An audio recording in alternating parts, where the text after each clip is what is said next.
בפיצות, הציפורים הקטנטנות שוקות העצב של יום הכיפורים. אז היא תקעה בשופרות לפתוח שערי שמיים ופנים יהודיות מן הגולה לעפרפר נוגן ירחפו לפני כיסא אדון עולם.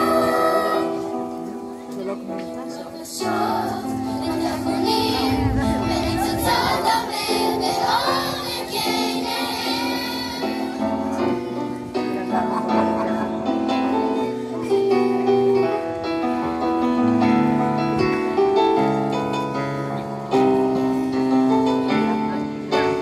אז היא תקעה בשופרות לפתוח שערי